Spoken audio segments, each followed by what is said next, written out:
teman-teman, nama saya Fajar Eko Prabowo, NIM 1901550068. Dan nama saya Reburya Bagas Setiawan, NIM 1901550063. Kami dari Prodi SI, Fakultas Teknologi Informasi, dan kami sekarang sedang berada di salah satu studio Musik yang terkenal di Kabupaten Pati, yaitu Masak Musik Studio. Dan kali ini langsung saja kita panggil ownernya, Mas Alan Wijanarko. Oh iya.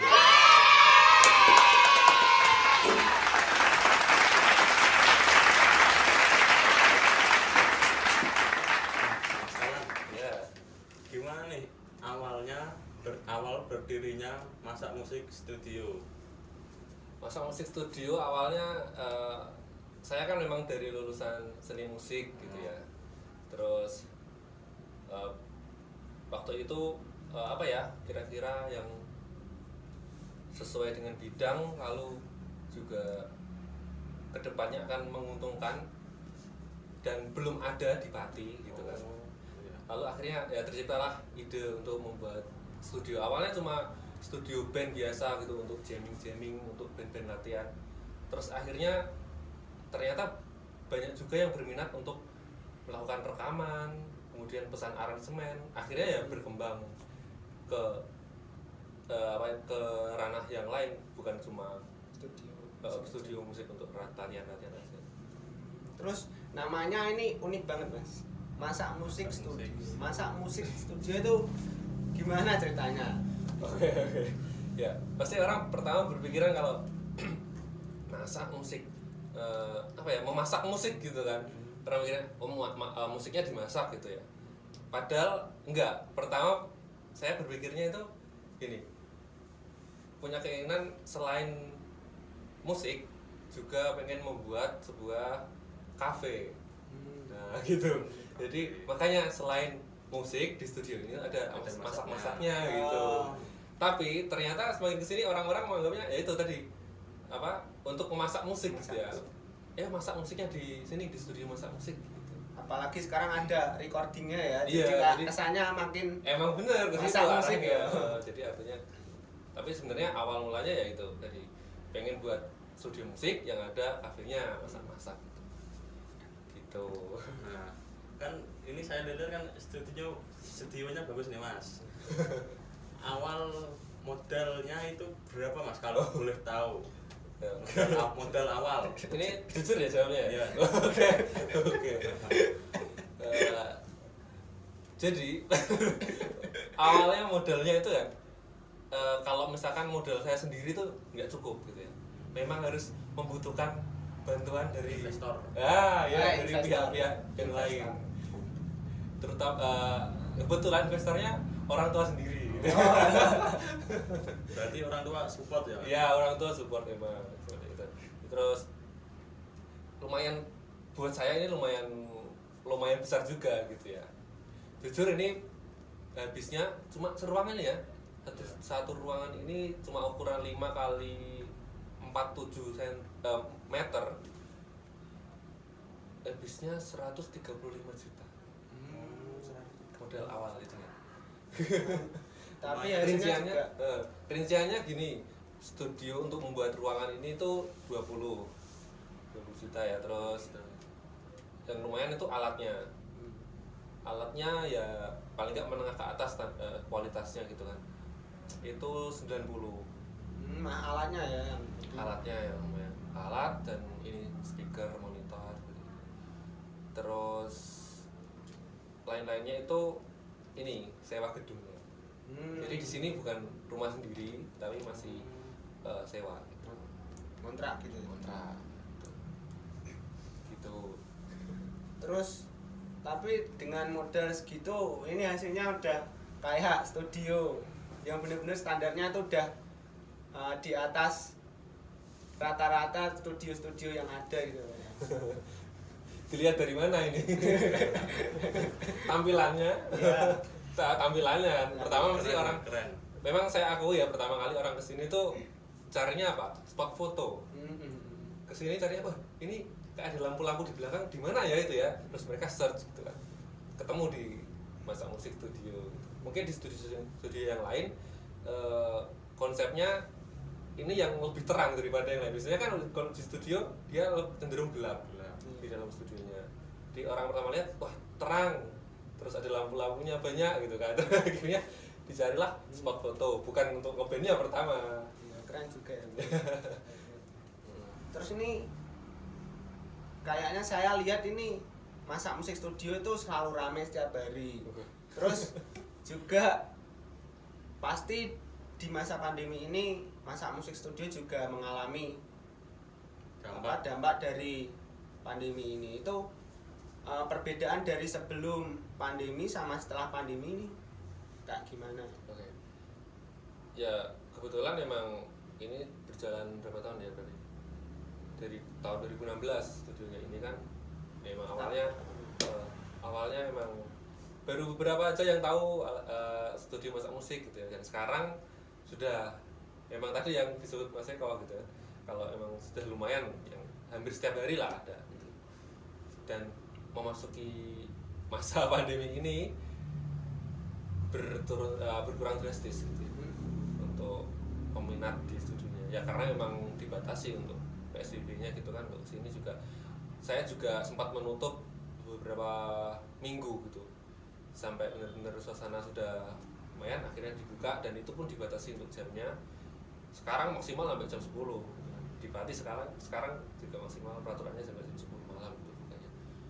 Ya itu juga lumayan karena kebanyakan emang orang-orang itu ke studio itu malam. Jadi kalau malam dibatasi udah susah gitu. Banyak yang tanya sekarang gitu kan, Mas buka enggak? Aduh jam 10 mereka bilang tanyanya gitu kan, enggak berani. Udah akhirnya ditutup dulu. Dan ya itu perbedaannya memang menurunnya sampai 70%-an gitu. Oh, lumayan gede. Tapi memang kalau itu untuk yang bertatap muka langsung ya, misal di studio. Untuk yang misalnya di studio. Tapi sekarang kan yang seperti saya sebutkan tadi, kalau masak musik studio bukan hanya untuk jamming tapi juga melayani misalkan pembuatan aransemen, untuk mixing, mastering itu kan dari jarak jauh. Jadi klien mengirim bahannya, materinya, kemudian diolah gitu ya. Kita yang membuat aransemen untuk mixing, mastering gitu kan. Mereka rekaman sendiri dikirim ke sini, diolah. Itu kan kebanyakan seperti itu untuk sekarang ini. Jadi masih lumayan tertutup di situ. Jadi 70% itu maksudnya yang ini di studio sewa. Ya. Tapi kalau untuk produce musiknya itu masih terus berjalan. Nah, Mas, saya mau tanya nih Mas.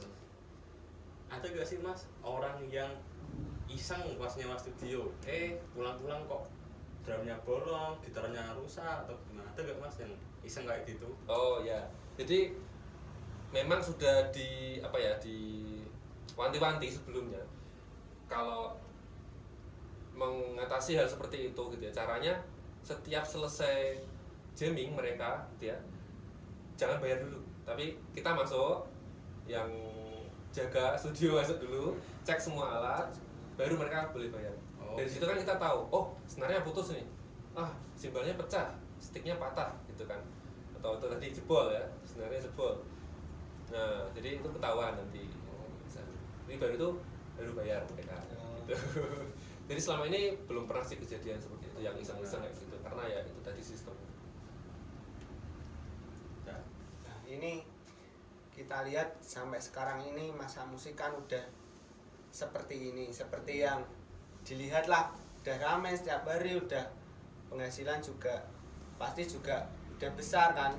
Untuk kedepannya lagi, Mas Alan ini menginginkan masak musik studio itu seperti apa lagi? Jadi sebenarnya ini masih proses belajar sebenarnya. Saya masih terus belajar gimana nantinya mimpinya masak musik studio bisa diakui dan standar untuk produksi lagu-lagu artis nasional. Amin. Mimpinya ke situ ya. Siap. Jadi industri musik nasional. Ini kan masih lokal hitungannya gitu. Jadi ya paling ketemu musisi-musisi yang tingkat nasional baru beberapa saja ada gitu ya. Saya sebutkan misalkan kayak Endah Laras itu juga sudah pernah langsung ya, pesan aransemen di sini. aransemen. Aransemen lagu di sini. Ya, yang nyanyi Woro itu jebolannya di atas rata-rata Erwin Gutawa dulu itu. Dulu pernah juga ada Anet yang juara Indonesian Idol Junior. Ya, itu juga pesan aransemen di sini juga.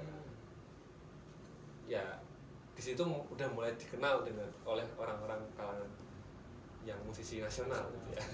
Ya pengennya bisa sampai ke tahap itu, bisa dikenal oleh semua musisi nasional. Kalau bisa malah internasional. Mantap ya. Nah terus kan tadi udah menjelaskan bahwa pembuktian gitu kan bahwa berbisnis berusaha di bidang musik itu bisa menjanjikan, bisa menepis anggapan-anggapan orang. Nah untuk Mas Alan ini minta motivasinya buat teman-teman gimana memulai usaha, motivasinya itu apa agar mereka misal memiliki keinginan mau merintis usaha di bidang musik. Gitu. Oke, di bidang musik ya. Ya. Oke. Yang pertama, jangan pernah takut mengambil resiko. Resiko itu pasti ada.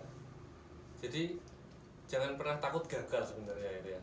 Jadi pasti lah kita di awal itu mengalami namanya kegagalan, itu pasti. Naik turun itu pasti. Dan di situ tuh saatnya jangan menyerah, malah justru di situ sebagai batu loncatan berpikir memutar otak lagi, kira-kira peluang-peluang apa saja yang bisa kita lakukan gitu. Kalau di musik sendiri ya itu tadi yang sudah panjang lebar saya jelaskan di awal tadi, jangan cuma di satu bagian musik. Kalau bisa kita menyeluruh di semua bagian musik, dari ngajarin musik, dari memproduksi musik sendiri, dari apalagi playernya sendiri bermain musik. Selain itu kan juga kita mesti kebanyakan orang musisi itu jatuhnya ke ini reguleran. Jadi kayak weddingan gitu ya, main di kafe. Itu menurut saya bagus juga, cuma nanti bakal stuck, nanti nggak bakal berkembang. Kalau bisa ke semua bidang musik itu. Dan caranya bagaimana? Ini yang paling penting. belajar dan terus belajar gitu. Ilmu bisa didapat di mana saja kok. Sekarang zamannya gampang banget gitu. Bisa dapat di YouTubean itu aja sudah dapat banyak ilmu ya. Banyak banget yang kita dapat. Kalau lebih profesional lagi, berani kasih modal sedikit untuk belajar ke yang lebih ahli gitu. Atau cari-cari teman banyak, komunitas referensi, gitu ya, referensi, relasi gitu. Iya bener, relasi itu penting. Jadi misalkan kita punya relasi produser musik, ya di situ kita bakal berkembang gitu ya. Kita nggak bakal, nah ini yang satu lagi jadi keinget ini, jangan pernah puas dengan apa yang kita lakukan sekarang gitu. Misalkan pencapaian kita sekarang nih ya, aku punya studio musik, banyak yang ngeband, wah udah cukup senang di situ. No, jangan berhenti di situ. Justru malah dari situ kalian gabung nih sama, misalkan kalian pertama usaha di rental musik gitu ya, kalian harus punya komunitas, misalkan relasi dengan orang-orang yang justru lebih tinggi, lebih sukses lagi di bidang rental musik. Karena di situ pasti kalian akan menemukan hal baru gitu yang kalian, ternyata seperti ini ya, ternyata seperti ini gitu. Jadi jangan pernah puas dengan hasil yang kita capai sekarang ini. Terus belajar itu tadi, terus cari referensi, relasi, belajar sama orang-orang yang di atas kita, yang menganggap, menurut kita tuh pertama kita anggap ini sainganku nih. Nah justru kita terus cari tahu saingan ini, dan kalau bisa malah kita berteman nih dengan saingan ini, dan akhirnya saingan kita ini nanti kita akan sama nih dengan kualitasnya, akan sama dengan saingan ini. Pada akhirnya kita akan belajar lagi yang lebih tinggi, akhirnya kita di atas saingan kita gitu. Jadi teorinya seperti itu sih yang selama ini saya pelajari gitu. Jadi itu kita juga harus jangan puas dengan apa yang sudah kita dapatkan, dan satu lagi kita harus belajar dan terus belajar serta mencari referensi dan relasi. Iya, betul. Itu kesimpulannya cocok gitu. Ya ternyata banyak banget ya yang kita dapatkan dari informasi, sedikit perbincangan dari owner Masak Musik Studio kali ini. Semoga perbincangan kali ini dapat bermanfaat Untuk teman-teman. untuk teman-teman semua, dan untuk Masak Musik Studio semoga semakin sukses dan dapat mencapai impiannya. Amin, amin, amin. Ada tambahan? Udah Mas, gitu aja Mas. Terima kasih Mas Alan. Ya, terima kasih Ya. kembali sudah berwawancara di sini, sudah mampir di sini. Senang sekali bisa membagikan ke teman-teman semua. Yaudah gitu aja teman-teman. Makasih buat yang udah nonton. Semoga hari kalian menyenangkan dan semoga semakin bermanfaat.